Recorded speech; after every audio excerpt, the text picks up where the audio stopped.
Check yeah. Testing.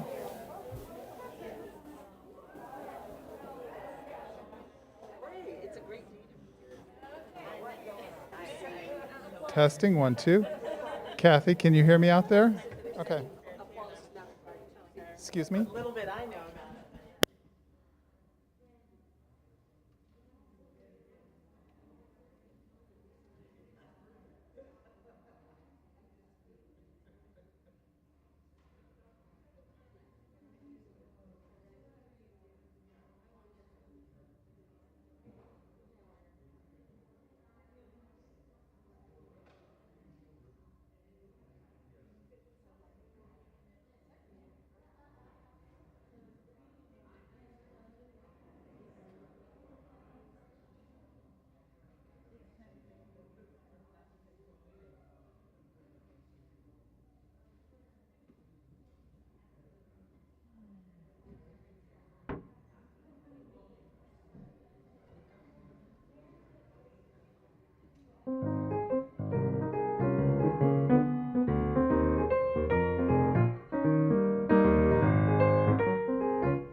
Good morning. Please rise in body or spirit. We're going to sing hymn 298, Wake Now My Senses, verses 1, 4, and 5.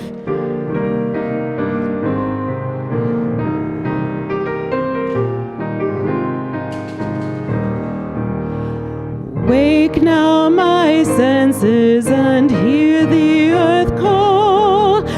Feel the deep power of being in all. Keep with the web of creation your vow. Giving, receiving as love shows us how. Wake now my conscience with justice thy guide. Join with all people whose rights are denied. Take not for granted a privileged place. God's love embraces the whole human race. Wake now my vision of ministry clear. Brighten my pathway with radiance here. Mingle my calling with all who will share. Work toward a planet transformed by our care.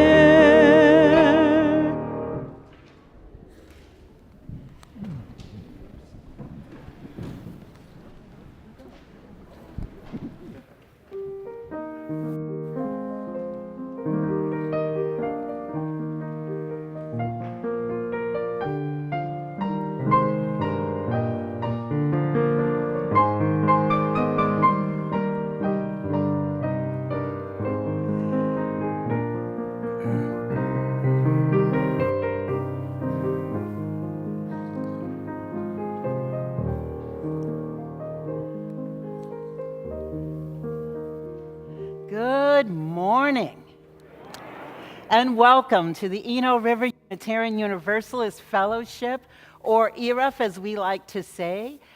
Is my mic on, Scott? Okay, I can't hear. ERUUF as we like to say. I am Reverend Jacqueline Brett, the minister here, and whoever you are, wherever you come from, whatever your race, your gender identity, whomever you love, and even whoever you vote for, you are welcome to build beloved community with us. If you're visiting with us for the first or perhaps even the second time, we would so love it if you would rise in body or spirit so that we might give you an ERUUF welcome.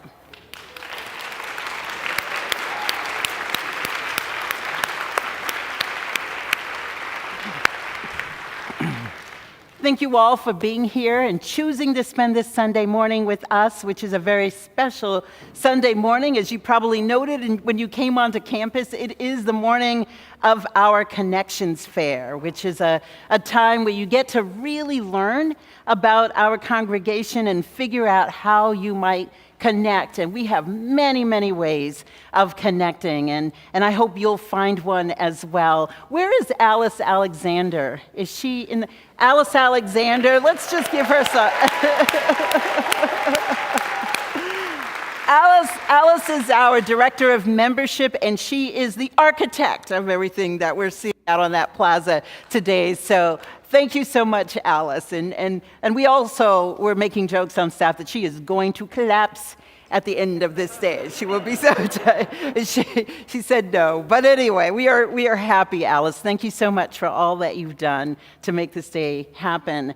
And so on other Sundays, we invite everyone who is visiting with us to go to the building next door for our Inquirers classes for visitors and newcomers. And it's a time in which you get to meet ministers and lay leaders and find out things about our congregation. We have a different class Sunday, and so there are a total of 8 in all. You can come at any time, and or do it online and learn about us. The other thing that we have here, if you are here with a child, we have our religious education classes for our children as well as our youth. And after our time for all ages during this service, we actually sing the children out so that they can head off to their classes. And if you are here with a child for the first time, they are most welcome to join the children who are already here. So now would be a great time to turn off or down any devices you might have on your person.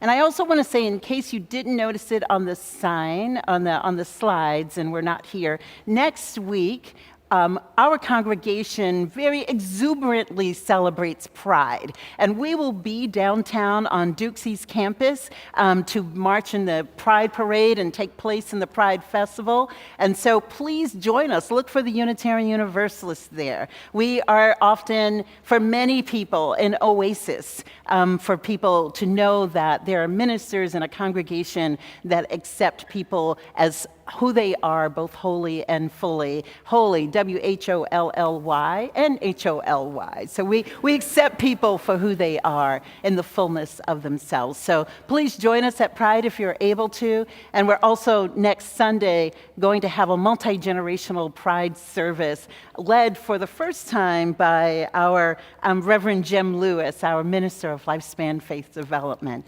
So lots to look forward to, as always. So let's right now center ourselves into this time and place. And we are grateful to see our choirs this morning, the Eno River Singers, as well as the Beloved Community Chorus. And so let us center.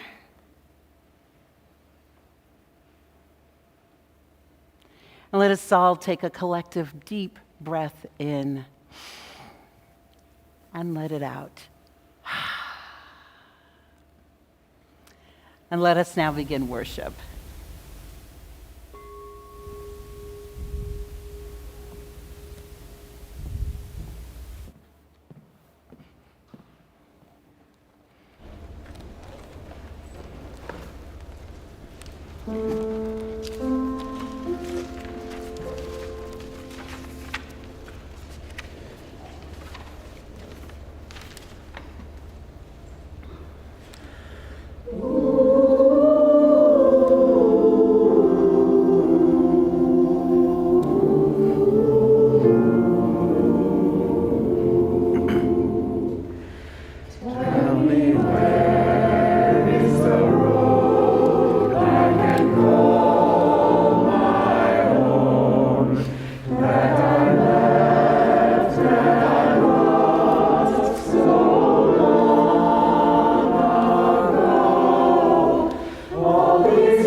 Our opening words this morning are by Gretchen Haley.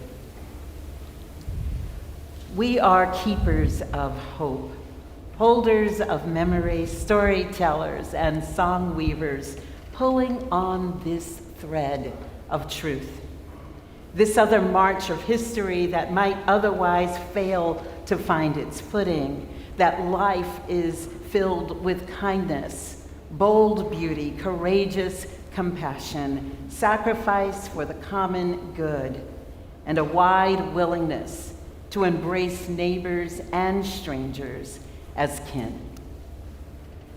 We are here to do the work of hope, remembering the past and remembering ourselves, imagining our most possible future for this life that teeters too often on the edge of forgetting. We belong to each other. Bring all you are, every shadow, every light, every hope, every fear, for this radiant hour. And may the flame we now kindle light the path back to our center, back to that place of belonging to what is true, what is deepest within, what knows us even before we know ourselves. And may our chalice remind us that we are held and welcomed whole, without the need to hide a single piece or part of who we are. And so with that, let us now sing together. We're going to sing number 1010 in your teal hymnal if you need the music, or the words will appear on your screen as Wendy leads us. Hello. Please rise in body or spirit.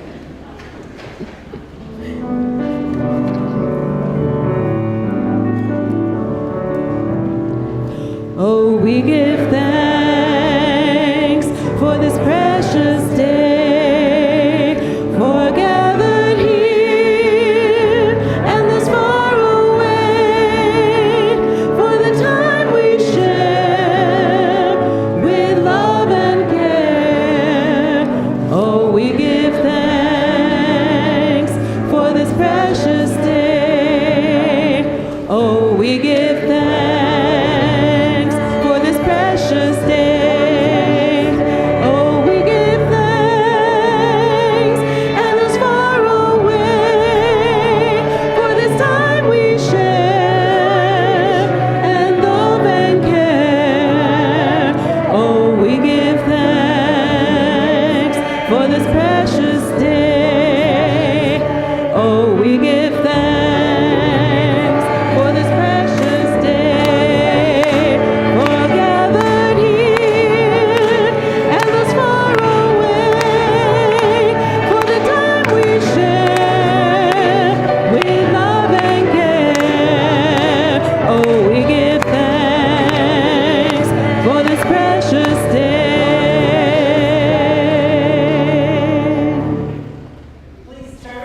Your neighbor.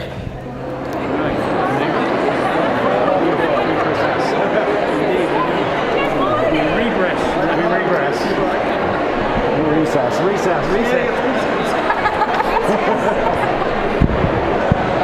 3-inch heels. Indonesian. Oh, it's a full boat today.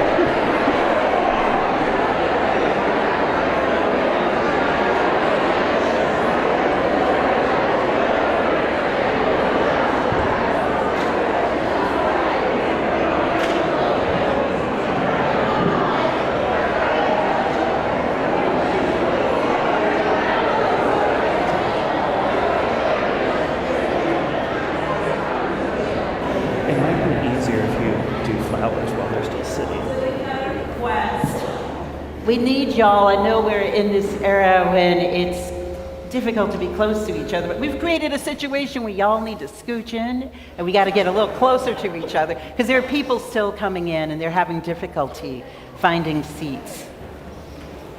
Welcome back, y'all.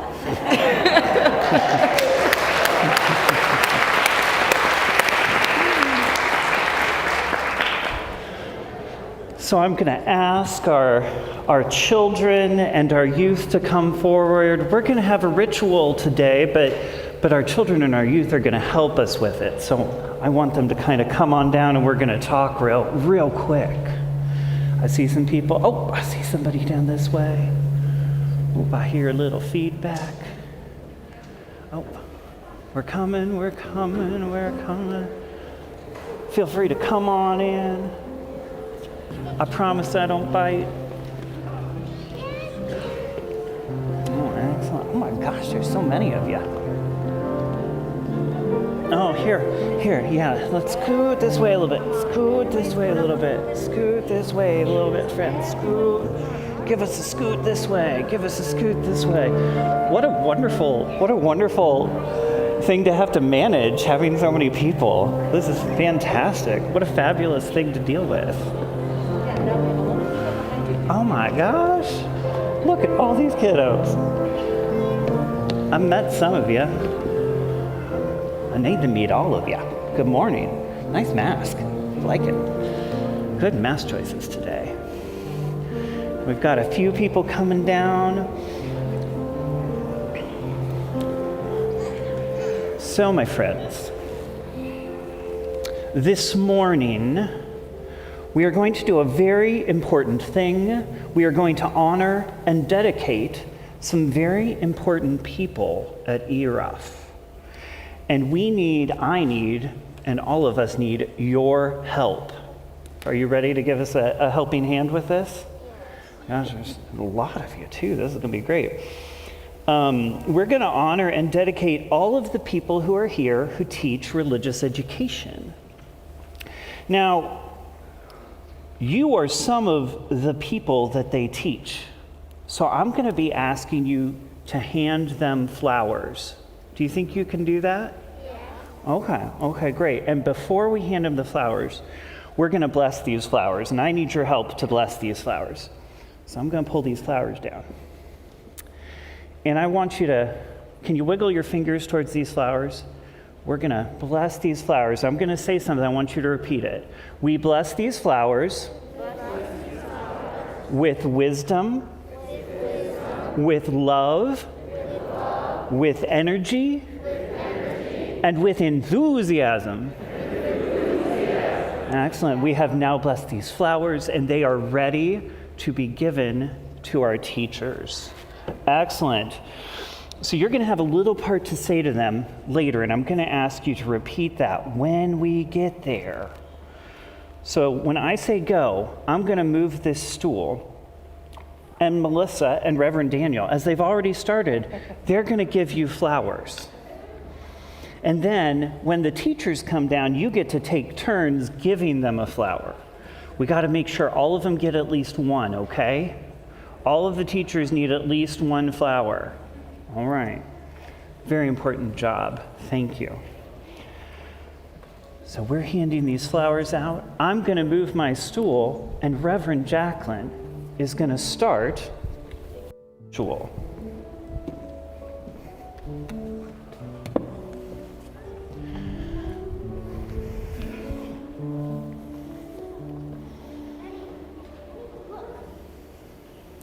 And so this morning, we dedicate our religious education teachers who have been called to minister to our children, to our future.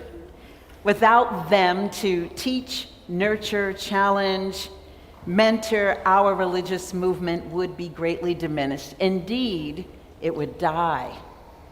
Religious education is a lifelong process which integrates the wisdom of the world's religions and philosophies with our present experience of reality and hope for the future.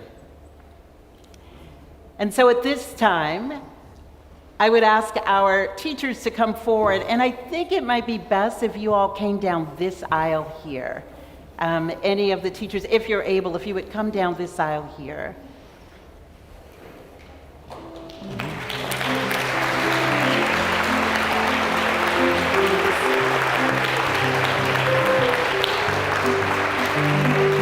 can just line up in front.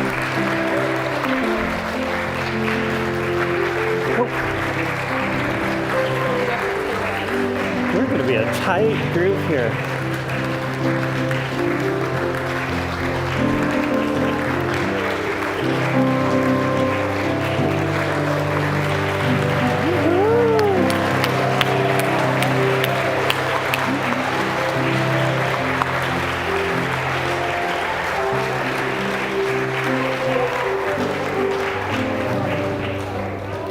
Oh, good, good. I see some handing of flowers.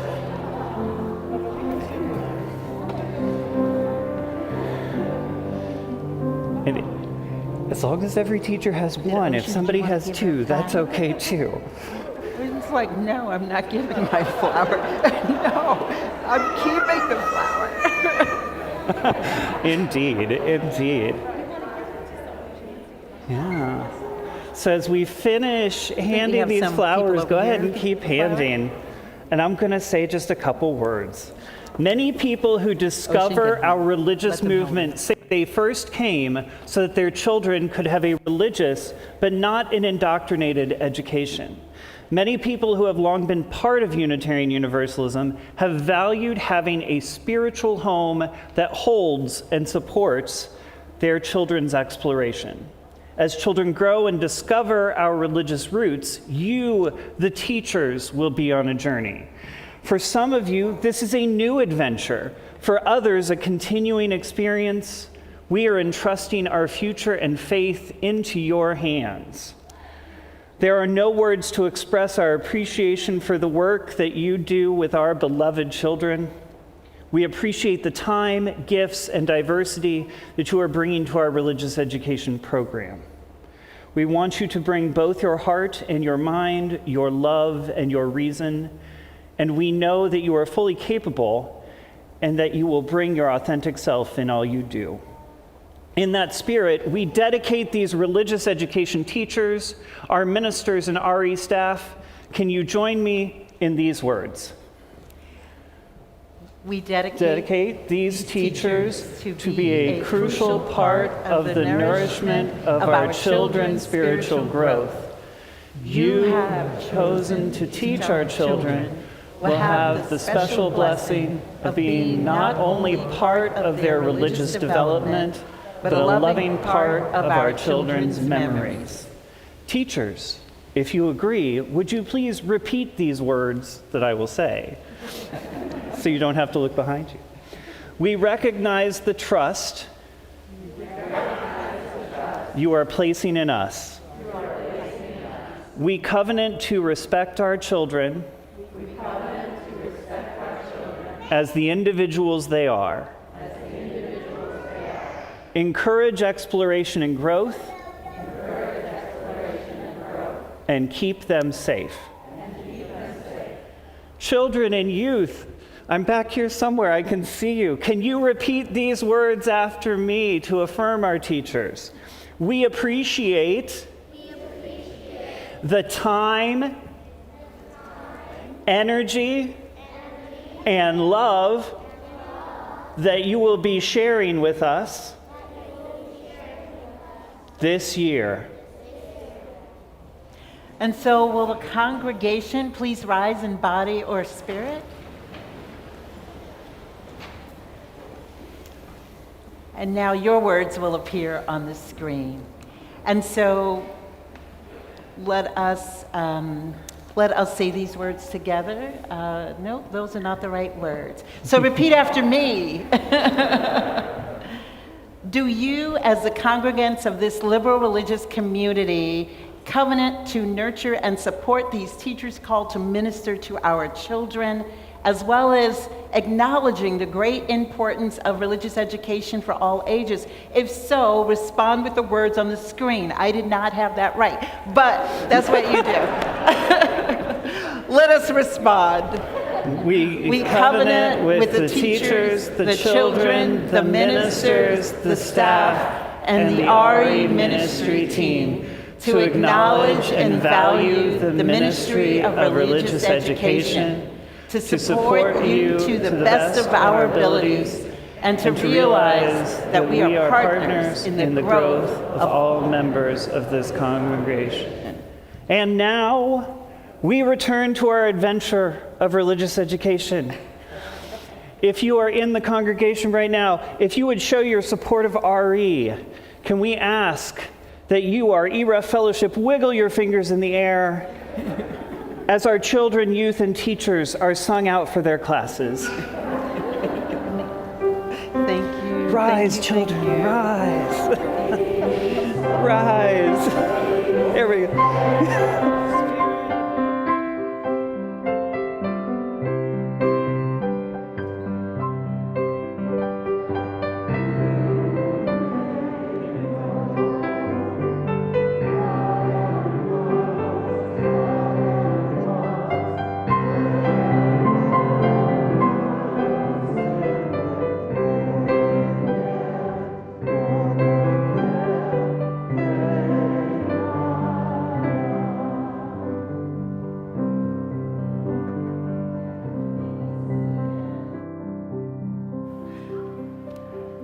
Doesn't that just fill your heart?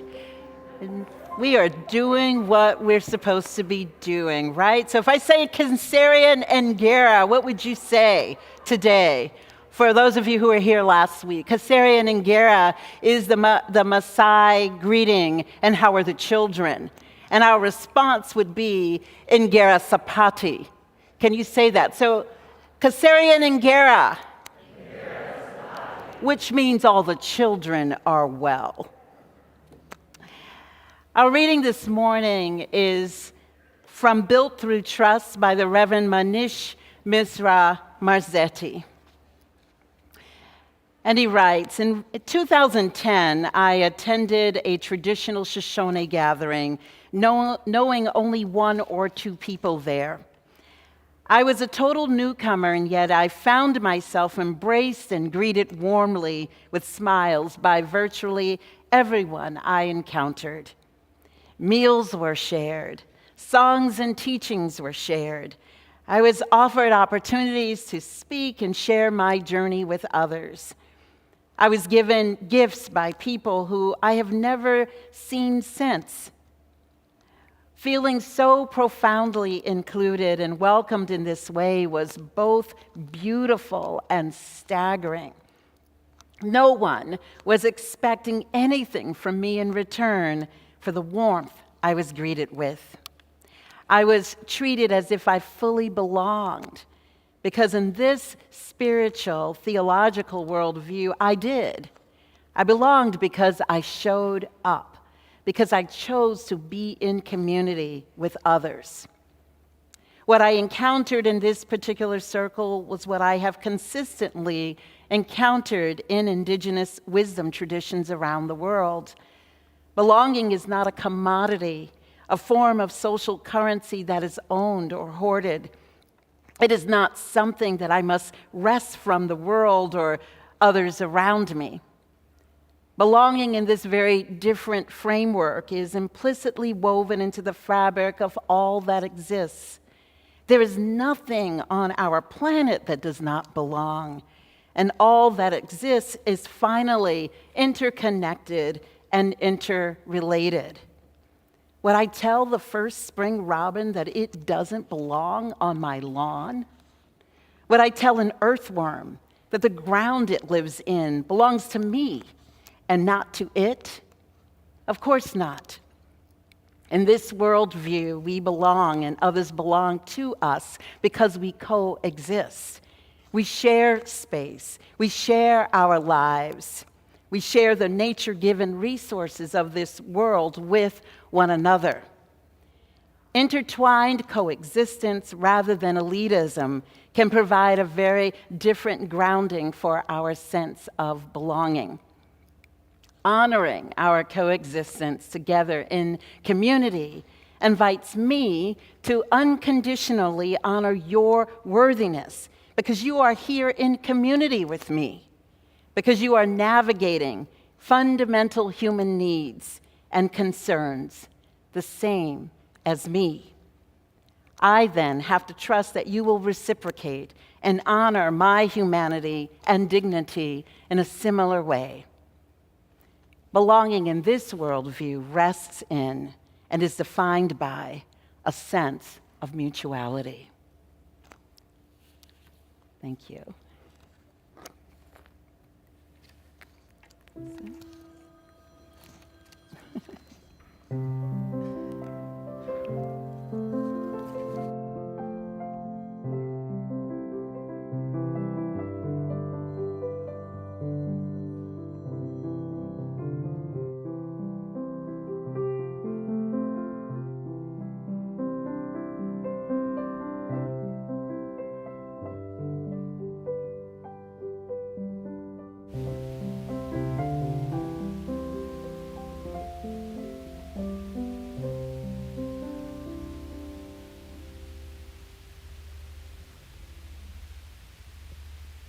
Please join me now in a spirit of meditation and prayer.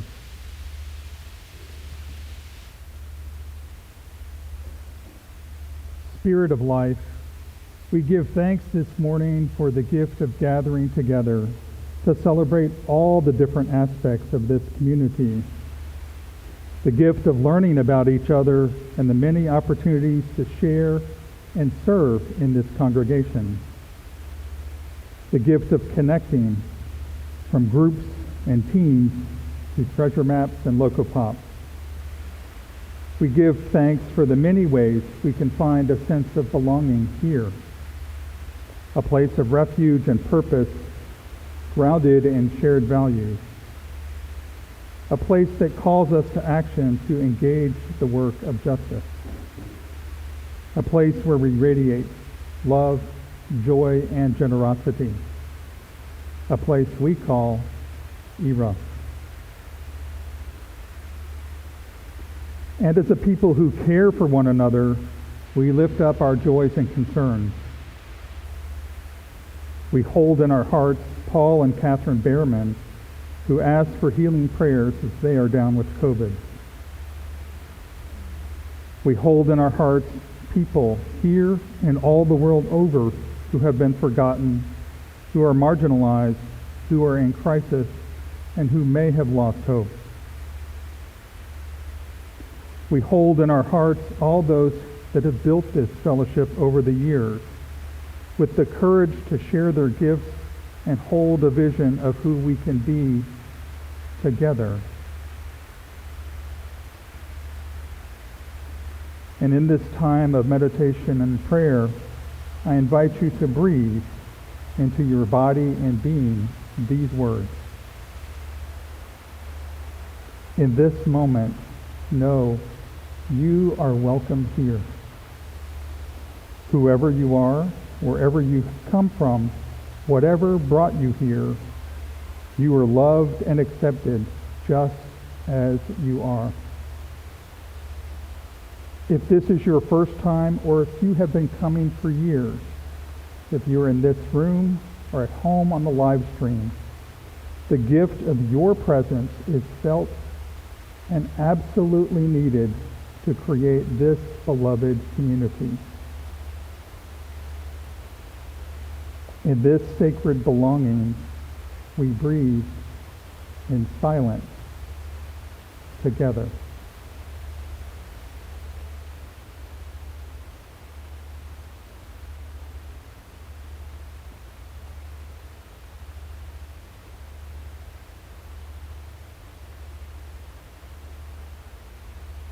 And so it is. Amen, Ashe, and blessed be.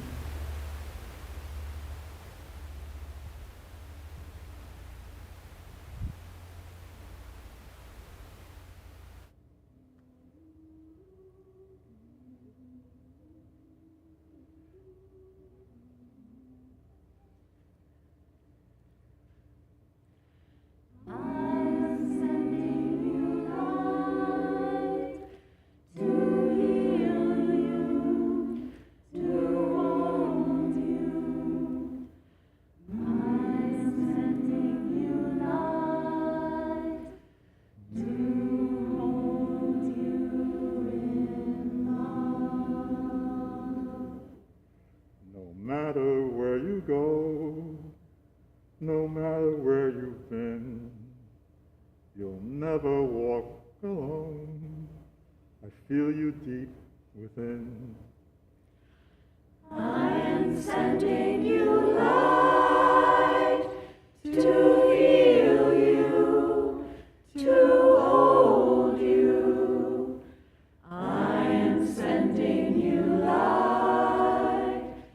to hold you in love.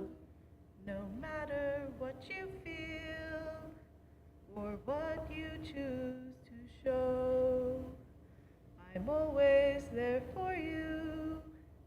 And so I want you to know that I'm sending you light to heal you, to hold you. I'm sending you light to hold you in love. I walk the path with you. Go slow, dear one, don't hurry. I'll go just like you need to go. There is no need to worry. I'm sending you light to heal you, to hold you. I'm sending you light to hold you in love. I'm sending you light to heal you, to hold you. I'm sending you light to hold you in love.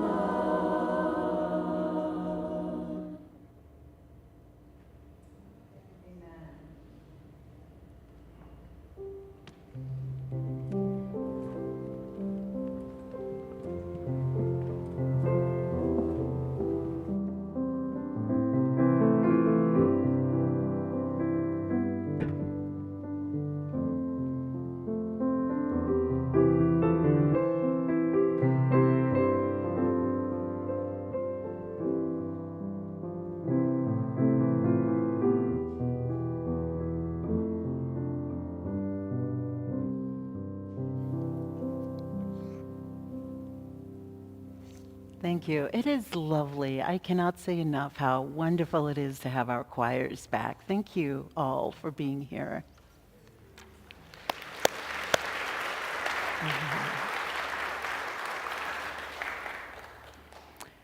So yesterday morning, I arrived on this campus and encountered a hubbub of joyful activity among ERUUFians who showed up, some as early as 8 a.m. on a Saturday morning, to set up for today's Connections Fair. The weather, as it is this morning, was absolutely beautiful. There were smiles all around us. Alice Alexander was in her glory, guiding folks in setting up tables and tents and pitching in to help each other out. And I also could not help but notice a box of Krispy Kreme donuts sitting on one of the tables, which I suspected was a little something to help all the activity feel a little bit sweeter. And I'm gluten-free, so I couldn't have one. And this season of firsts, now that we're finally back together again, today's Connections Fair is the first one we've had since the fall of 2019. That's 3 full years. That is amazing to contemplate. The Connections Fair has always signified 2 things for me: that both fall and the startup of our new program year at ERUUF has officially begun. So later yesterday, after everyone had left, I strolled around the campus, and it was then that I suddenly remembered something. It was 10 years ago, in September 2012, that I first joined the staff of ERUUF. I recalled my first Connections Fair back then, which was about 2 weeks after I'd begun work and was run by Casey Zucchino. Casey, are you here? Yes, Casey Zucchino, who is then the membership director. She is sort of like the membership ancestor of us all. First she trained me, and then I trained Alice, so we have a lineage the Casey Zucchino lineage of membership directors. And she laid a great foundation in the work that she did, but she was the membership director at that time. I remember on that day being greatly impressed and also somewhat puzzled. I was impressed because though I'd seen the congregation on other Sunday mornings, it was at the Connections Fair that I began to grasp just how busy this place was, how committed folks were to the work at hand. And then there was the amazing and diverse range of activities a person might choose to become involved with, should they wish. All of it created and offered by members of this congregation. I'd never seen anything quite like it. And that's saying a lot, as my background included both the Baptist church of my youth and a megachurch in New York City as a young adult. Which is why I was also somewhat puzzled. I was not a minister back then, so there was no expectation that I belong at ERUUF or to Unitarian Universalism at all. In my background, in the places I just mentioned, the expectation had been different. In order to be on staff, I had to first belong, to assure folks that I held the beliefs of the community. So here at ERUUF, this was quite a shift for me. But later, I realized that what I had experienced was a UU liberal and non-creedal form of commitment. It was much more important that I could be in covenant with the rest of the staff, could implicitly affirm the inherent worth and dignity of every person here. One of the things that aroused my curiosity and caused me to want to explore a bit deeper was the ways in which I saw others attempt to practice the embodiment of just that. They weren't perfect at it, and we still aren't perfect at it. As with most faith traditions, our principles and values are about what we aspire to and who we aspire to be. It was this idea and the attempt that actually won my heart. The acceptance of who I was and the lack of pressure I felt to be anything other than just that. Eventually, I wanted to do more than merely check in for my job. I wanted to embrace the sense of belonging I experienced with the congregation, with all of you, or with many of you. There's a lot of new faces here since that time. All of this, though, unexpectedly launched me on a trajectory that landed me right here in this pulpit 10 years later. And that was, believe it or not, quite unimaginable to me back then. It was not anywhere on my radar. We humans have a great need to belong. It's in our DNA. It's how we flourish and thrive and eventually evolved into what is our species today. In her work on belonging, the Zen Buddhist priest, Reverend Angel Kyoto Williams, points out that nearly every aspect of human life is formed around belonging. She says belonging is both the brick and the mortar of our entire cultural and social relationships. From the earliest times, humans had to form bonds in order to survive. While these days we're pretty dominant as a species, if you think about it, we're actually rather frail. We've got skin and a nervous system that's very close to the edges of our skin. We're pretty exposed as a species, and we don't have anything like claws or really big teeth to defend ourselves. So our ability to survive depends on working together, on belonging. We modern humans developed several 100,000 years ago. But technological advancements and the formation of human systems have created the conditions in which today we don't need each other in quite the same way in order to fend off a saber-toothed tiger. Nonetheless, we're deeply encoded with a great need for connection and bonding that forms our sense of belonging. Reverend Angel says, without the drive to belong, we wouldn't have families. We wouldn't organize ourselves into communities and smaller sub-communities and groups of friends deciding who we want to be connected with based on our shared likes and interests. We wouldn't form governments or all of the things that we're accustomed to in our current modern society. And when we lack a sense of belonging, not only can behavioral and psychological problems develop, even physical challenges can form. As Reverend Angel says, belonging has been witnessed across the range of human cultures for as long as we've been able to record it. We see it all across the world, regardless of region or continent. It doesn't matter what level of development the culture is at. In fact, regardless of how different we are all across the world, the one thing that seems to bind all human beings is that we are bound by the need for belonging. So if you've experienced what has felt like a somewhat foolish yearning, even in a room full of strangers such as this, a yearning to belong, know that these feelings are rooted in your humanity and the deep-seated understanding within our unconsciousness that we are each a part of the interconnected web of existence, that we ultimately need one another.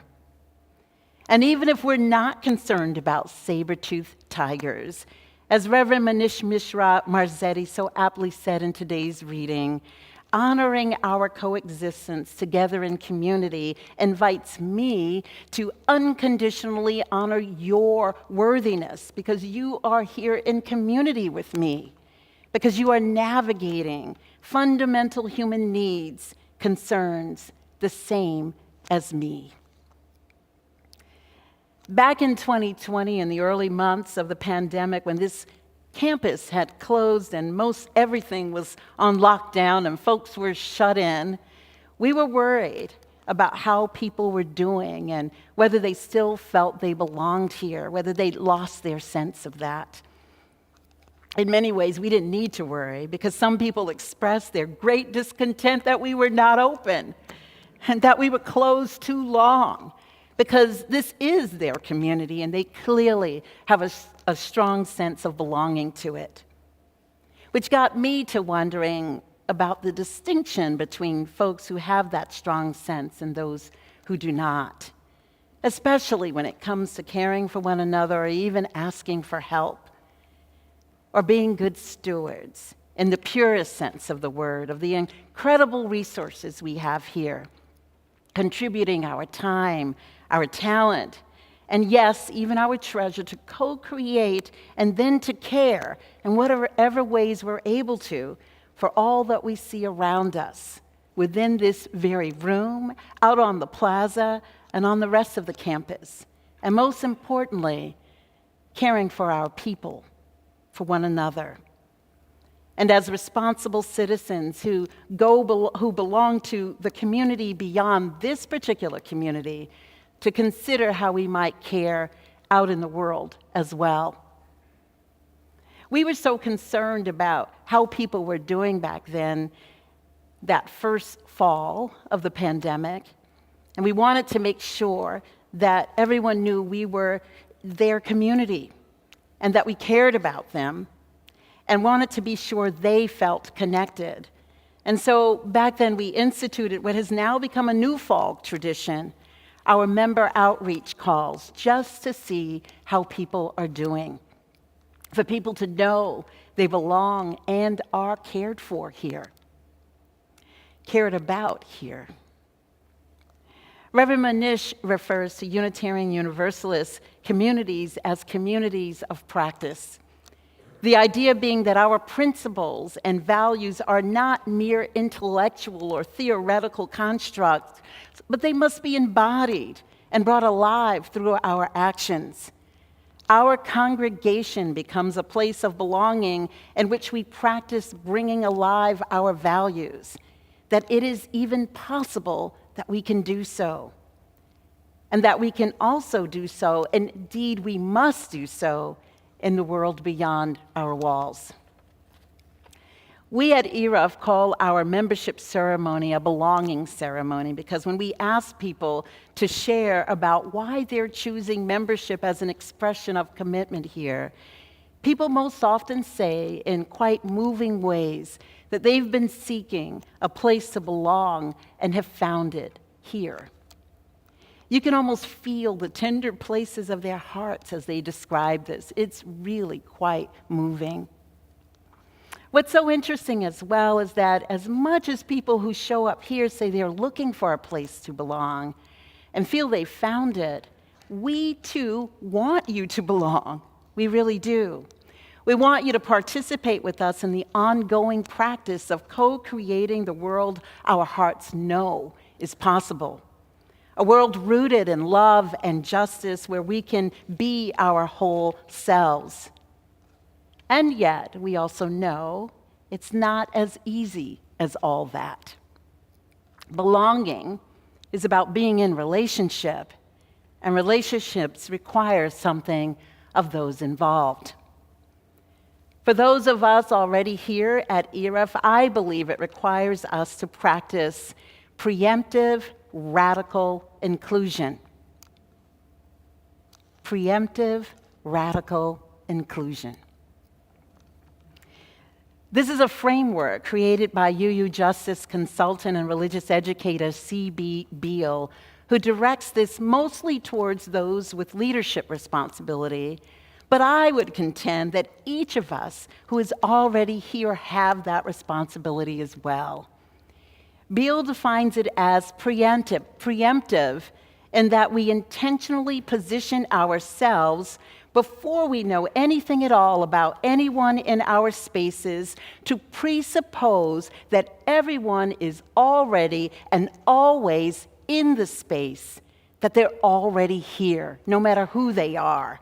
We don't wait for an individual to tell us what they need and then meet their needs. Instead, we create experiences that preemptively involve them. The burden of responsibility is on those of us already here to be aware of the needs of the people we are most likely to miss. If we are consciously aware of and doing this well, Beale says, the created experience won't be the expected experience. It might even be dramatically and radically different. And inclusion doesn't simply mean that we widen our circle to include others in what we already do and how we do it, but that we expand the overall experience to encourage deep involvement, and we make that involvement possible. Beale points out that when we involve others in the creation of our projects, our groups, and communities, especially the most marginalized, our we becomes larger. And what we do and how we do it transforms into something new. And we change. Evidence of our success is not merely more people who belong, it is that we ourselves have changed as a result. So this is a tall order for many of us, but it's in alignment with our commitments to love, justice, equity, and ultimately freedom and liberation. We will likely not get this right initially. It will take practice of the mind and heart. But remember, we are a community of practice. And if we want to create beloved community in which people understand they authentically belong, if we ourselves want to be transformed, as our mission says, radical practices are required of us. And so, for those of you who arrive here, what is required of you is first a sober understanding that we are not perfect. And we are an organic community changed by your belonging. And when we are not changed by your presence, it is quite regrettable for us all. Each of us is needed here. Each of us is a co-creator here. Second, and most important, is what Reverend Angel describes as belonging first to oneself. This is not about individualism or selfishness, but about not expecting of others who we are not willing to be for ourselves. It means doing our personal work of being grounded and centered to a deep and profound sense of our inner lives. Developing the capacity for self-forgiveness and self-compassion, which can allow us to offer the same to others. Coming to a sense of belonging to oneself that is rooted in love and radically committed to doing no harm to others or to oneself. A sense of belonging that acknowledges but does not rely upon external circumstances, but as Reverend Angel suggests, to instead construct a practice and a path that allows us to find belonging in the most important place, within ourselves. As she says, if belonging is essential for us to be human, to feel whole, to feel complete, it only makes sense that we're able to tap into belonging wherever we go. The only person that will be with us wherever we go is us. And as this makes obvious, belonging, even to oneself, is not a theoretical or passive exercise. It requires something of us.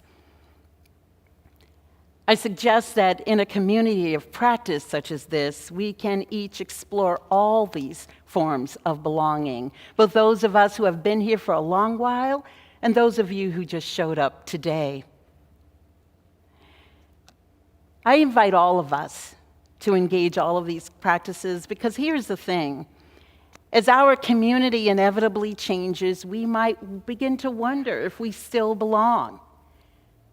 But ultimately, the question is not whether we still belong, but whether we are willing to engage in the project of our personal growth and transformation, which change is always calling us to, and which is rarely ever comfortable. Belonging is ultimately about the embodied practice of connecting. And we have an opportunity to transform our natural human yearning to belong into embodied practice today, which is what the Connections Fair is all about at its core. Because when we begin to connect, we thrive as human beings. We learn to have compassion and to care for one another. And we can accomplish things out of a realization that we are more together than we are apart. Remember, we're deeply encoded with a need for connection and bonding that forms our sense of belonging. So while I had no idea 10 years ago that I'd be standing here before you in this particular way today, I had no agenda. But connecting with you in this congregation eventually caused me to belong in ways which were quite unimaginable to me back then. And so may you too form such delightful and unimaginable connections on this morning. Amen, Ashe, and may it be so. And so we weave the fabric of community when we draw our circle ever wider and commit ourselves to offering what we can through our time, our talent, and treasure as we cultivate hearts of generosity toward the upliftment of the mission, vision, and our work in the world. As the greeters come forward to pass the plates, if you do not have cash or checks on hand, we invite you to go to ERUUF.org, as it says on the screen.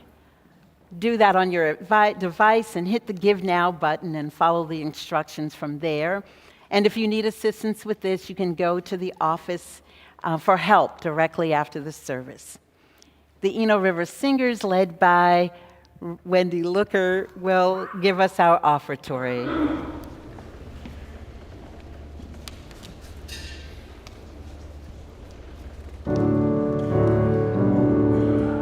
Draw the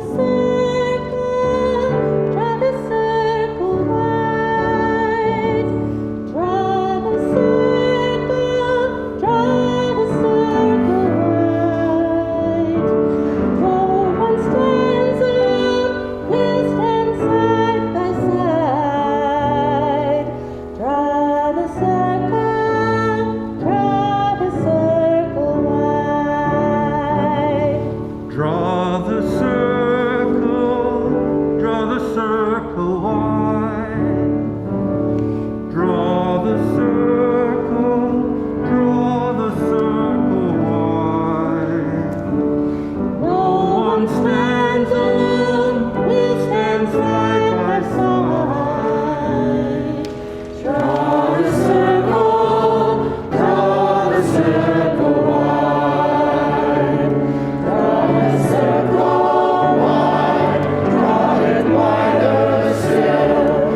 So we give thanks for all of the gifts of this beloved community, all of the gifts of simply being in beloved community, for the gifts of music, the gift of relationship, the gift of belonging and making connection.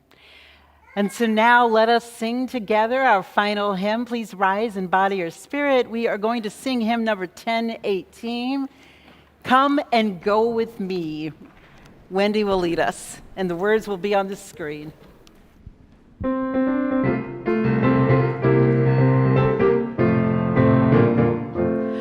Come and go with me to that land. Come and go with me to that land. Come and go with me to that land where I'm bound. Come and go with me to that land. Come and go with me to that land. Come and go with me to that land where I'm bound. There'll be justice in that land. There'll be freedom in that land. There'll be freedom in that land where I'm bound, where I'm bound. There'll be freedom in that land. There'll be freedom in that land. There'll be freedom in that land where I'm bound. There'll be justice in that land. There'll be justice in that land. There'll be justice in that land where I'm bound. There'll be justice in that land. There'll be justice in that land. There'll be justice in that land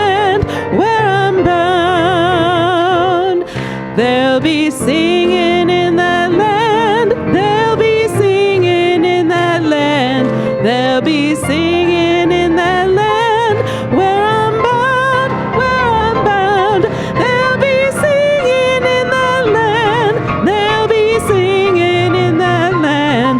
They'll be singing in that land where I'm bound. Come and go with me to that land. Come and go with me to that land. Come and go with me to that land where I'm bound. Come and go with me to that land. Come and go with me to that land. Come and go with me to that land where I'm bound. Go forward, my friends, and tend to your belonging this morning by connecting and being preemptively, radically welcoming. Enjoy the faith.